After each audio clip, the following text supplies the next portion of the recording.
This case study concerns Irish nationalism and the history behind it and the ideas that inspired it.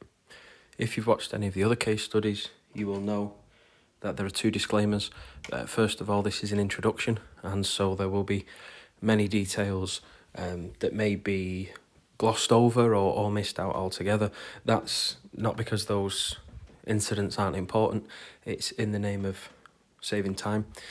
And secondly, any Irish pronunciation that's incorrect, I apologise for in advance.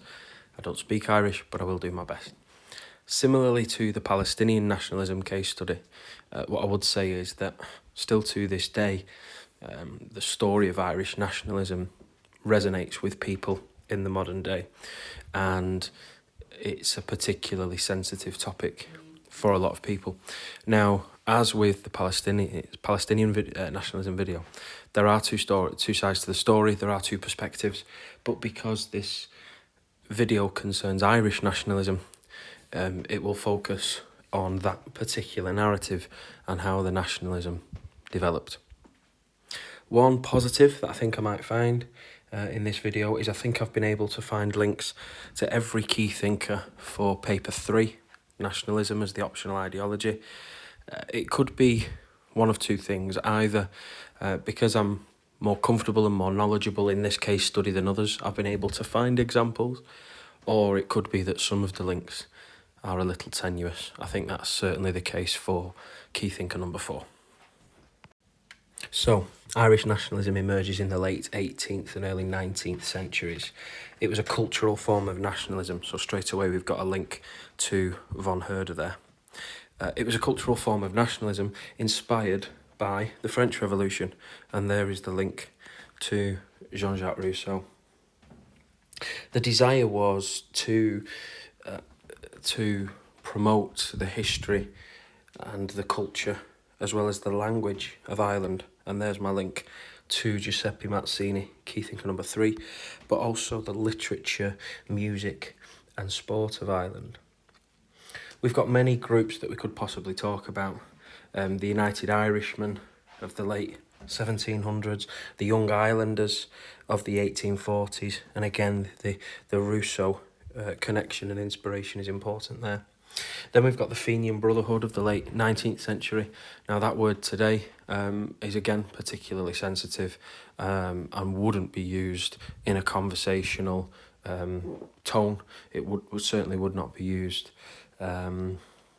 if it's not in a historical context. It would never be used in a positive manner. It would almost certainly be used as an insult. Then we get the rise of nationalist parties like Fianna Fáil in the 1920s, and then finally Sinn Féin, which is the political party that I will concentrate on in a little bit more detail later. Just to link the final two key thinkers, Charles Maurras made a key distinction between a nation's identity and religion, and although not exclusive and specific to the Catholic faith, Irish nationalism was very much linked to it. So I don't want you to think of Irish nationalism in the way in which Pakistan was formed as a nation for Muslims, or Israel was formed in the 1940s as a homeland for the Jewish people, but the Catholic faith and Irish nationalism are very much interlinked. And then finally, Marcus Garvey and anti- and post-colonial nationalism. Irish nationalists very much view themselves as an anti-identity to the British, and Irish nationalism has always been a means of removing the influence of, in inverted commas, the Brits. And Irish nationalists see themselves as a colonised people who have since, certainly in the Republic today, thrown off the shackles of colonialism. From an Irish nationalist perspective, they would say that more work is to be done because of the continued presence of Britain on the island of Ireland in the north, in Northern Ireland, and we'll come to that later. We're going to focus now very briefly on the history of Ireland and its identity, because although Irish nationalism emerged in the late 18th century, the Irish identity had long existed before that. In 1169, we get the first English invasion of Ireland, or certainly the Norman invasion of Ireland, and that leads to centuries of English control. In the Tudor period, in the 16th century, we get a policy known as plantation, particularly in the northeast, which is Ulster, which was designed to grant particularly land, but also positions of power in Irish society to Protestants. It was a means for this newly created faith to be spread at the expense of the Catholic faith, which had been dominant in Ireland for centuries. Then in 1641, at the height of the English Civil War, we get the Irish Rebellion demanding an independent Irish state with the same monarch, but independent from the English, an Irish Parliament, full rights for Catholics, and an end to land confiscation. Cromwell's repression at the end of the Civil War sort of put an end to those desires, and Cromwell's actions, particularly in Drogheda and Wexford, were particularly gruesome, and stories of women and children being killed or starved to death were sort of spread far and wide across the country.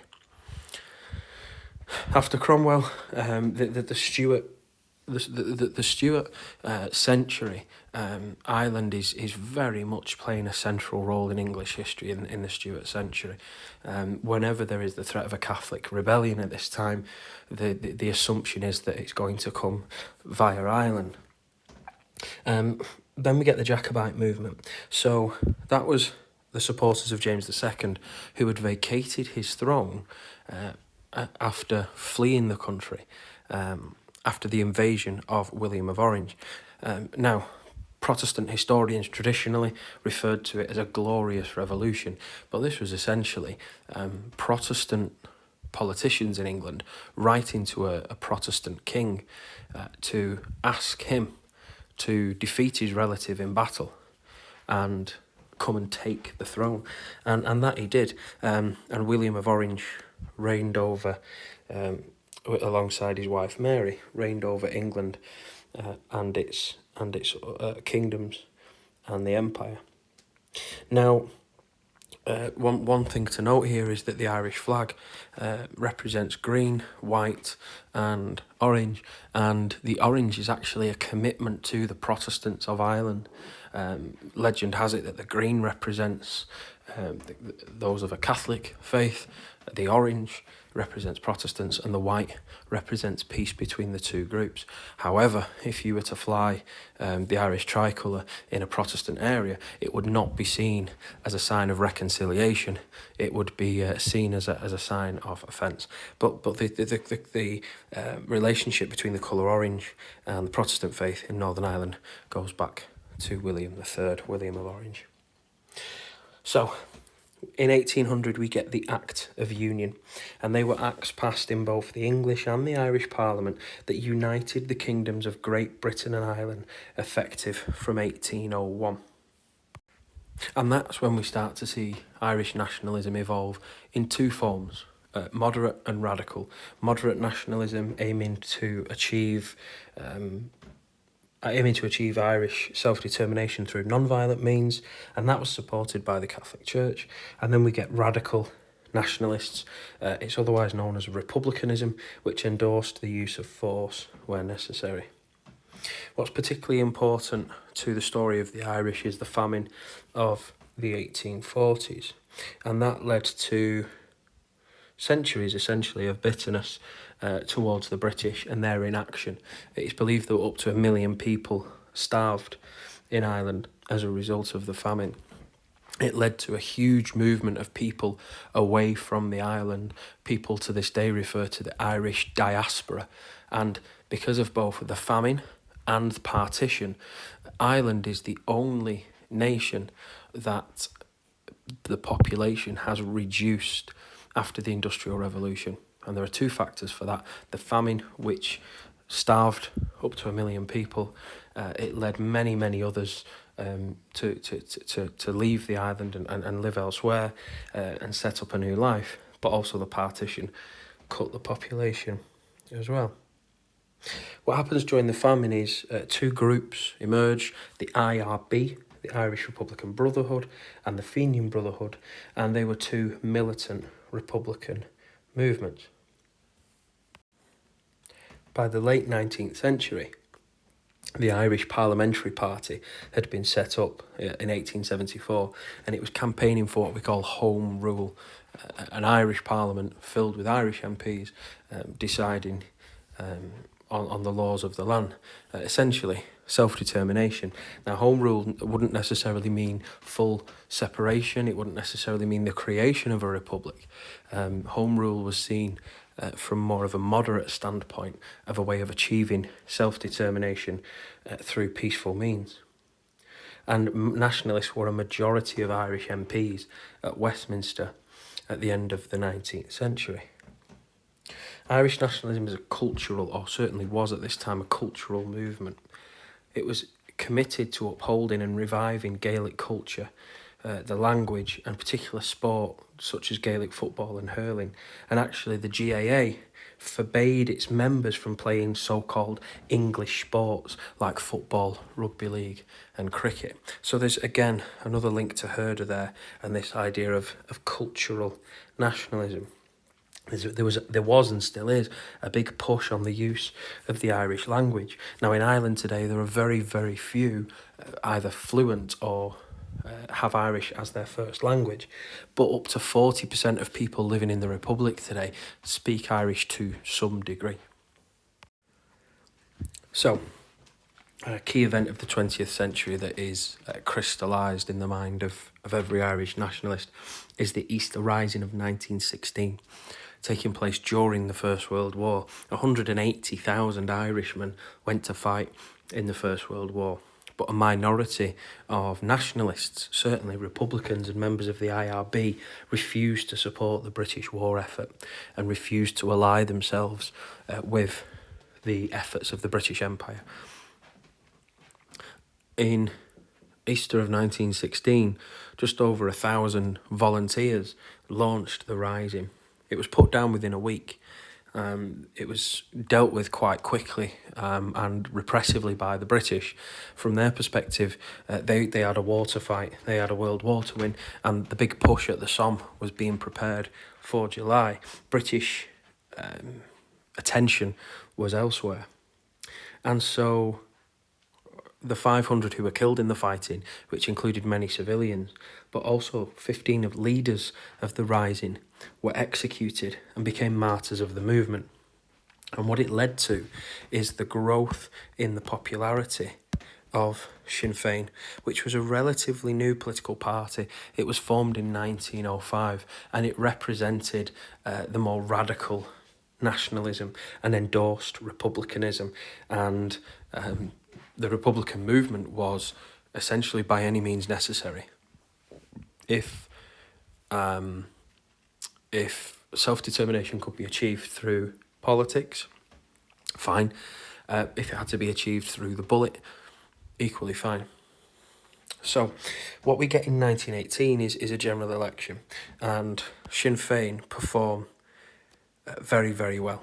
And you can see there they are popular from Galway up to Donegal, from the south right up to the north. You can see the lighter shade of green, the IPP, is wiped out by the popularity of Sinn Féin.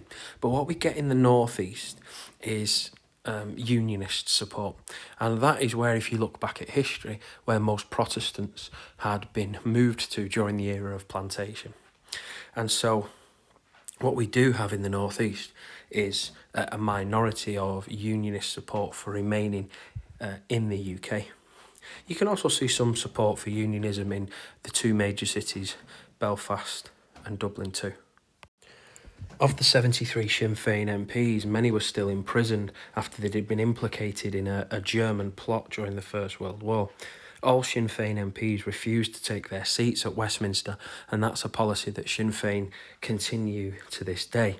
A parliament was set up, the Dáil, and it was declared that Ireland was now a republic. In the eyes of the British, it was declared an illegal assembly. And in 1919, fighting breaks out between the British forces stationed in Ireland and the Irish Republican Army, the IRA. What that leads to is a bloody civil war, which comes to something of an end in 1922, when the Republic of Ireland is eventually declared, but there is a partition of 6 of Ulster's 9 counties, which will remain in the United Kingdom after the formation of Northern Ireland. And remember, that is where unionist sentiment was most powerful and most vocal in the 1918 general election. And what it means for the story of nationalism, partition means that Irish nationalism does not end in 1922, because for Irish nationalists, a border has been placed in their homeland and they have been separated from their fellow Irishmen and women. And so nationalism, or the nationalist movement, continues well on into the 20th century.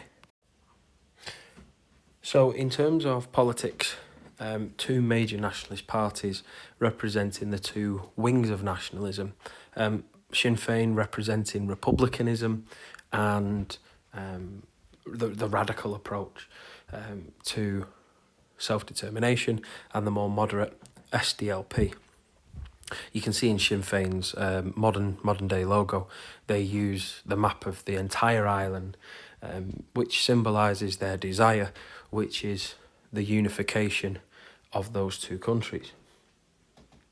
Now, the nationalist community in Northern Ireland was mostly Catholic. As I said at the beginning of the video, although it's not exclusive that to be nationalist you must be a Catholic and vice versa, it was very much true to say that. To use the term, people could almost use the terms Catholic and nationalist interchangeably.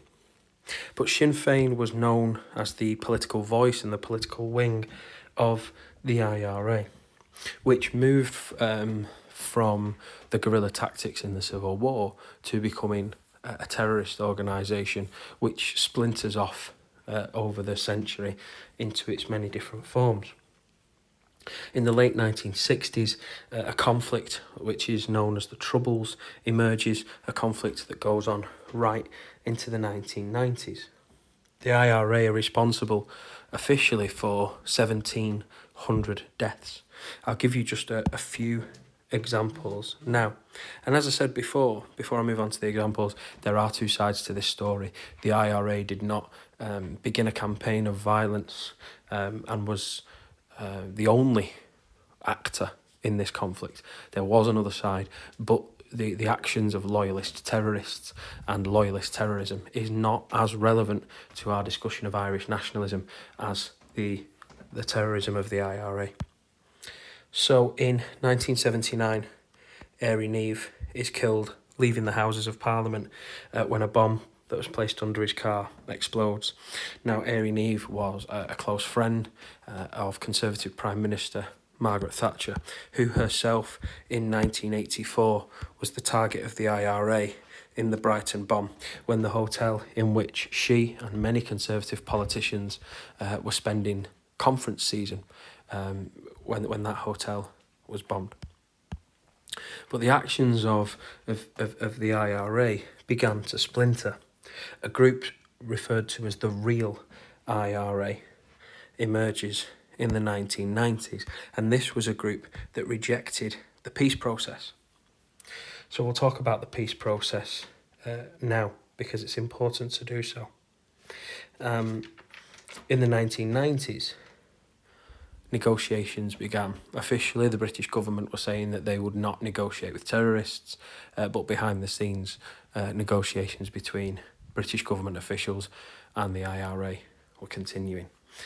Sinn Féin were allowed to enter peace talks with both unionist politicians and political parties and the British government once the IRA ceasefire had been agreed.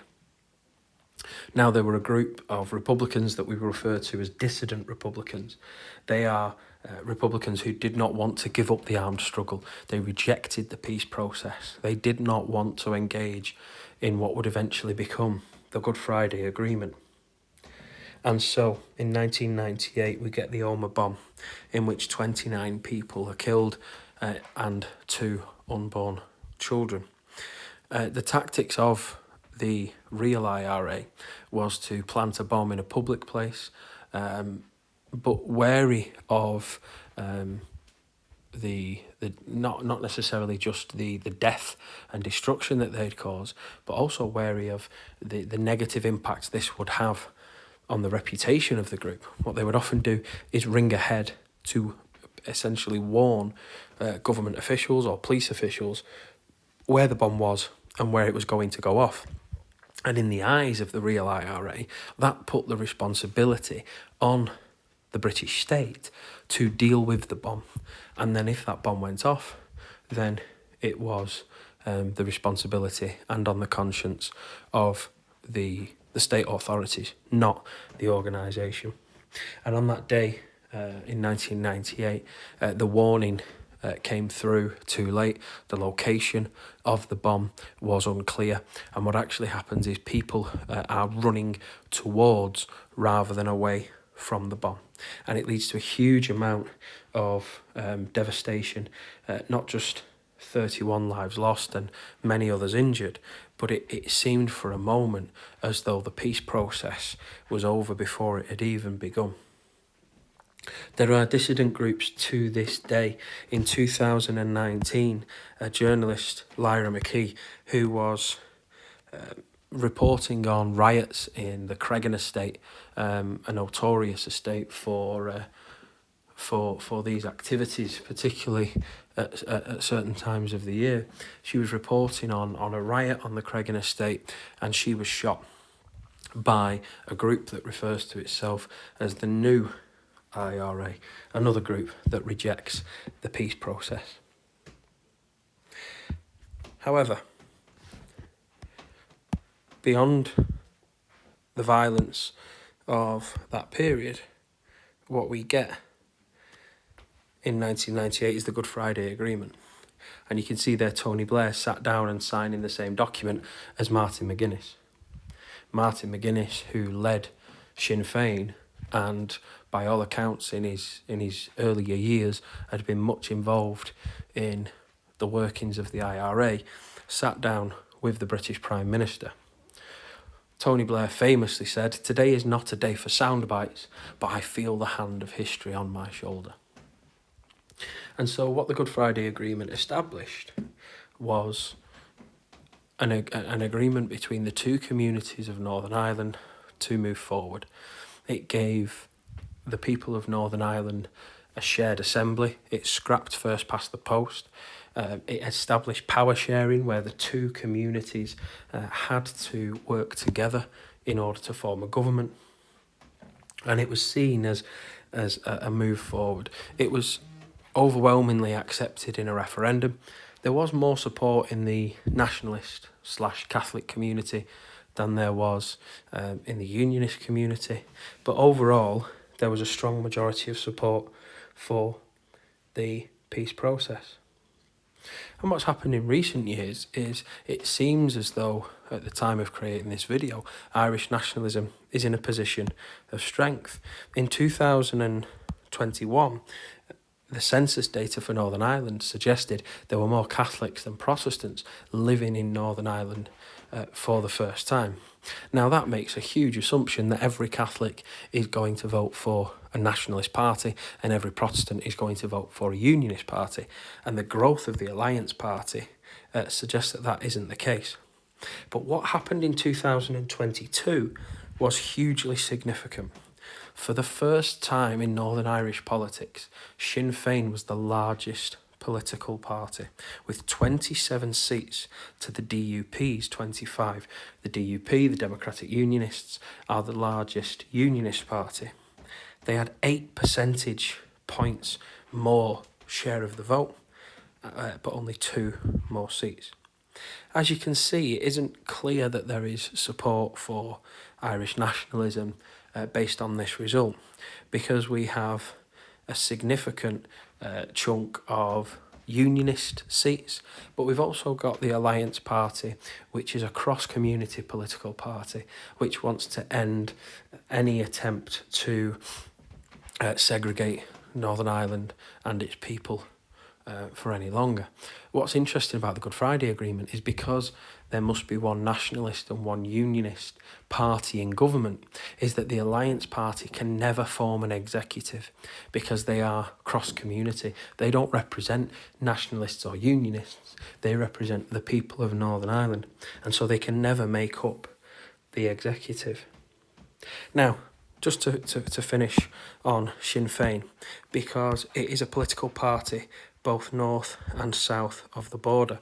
And not only in 2022 was it the largest nationalist party in Northern Ireland, in 2020 it was the second largest political party in the Irish general election, with one fewer seat than Fianna Fáil.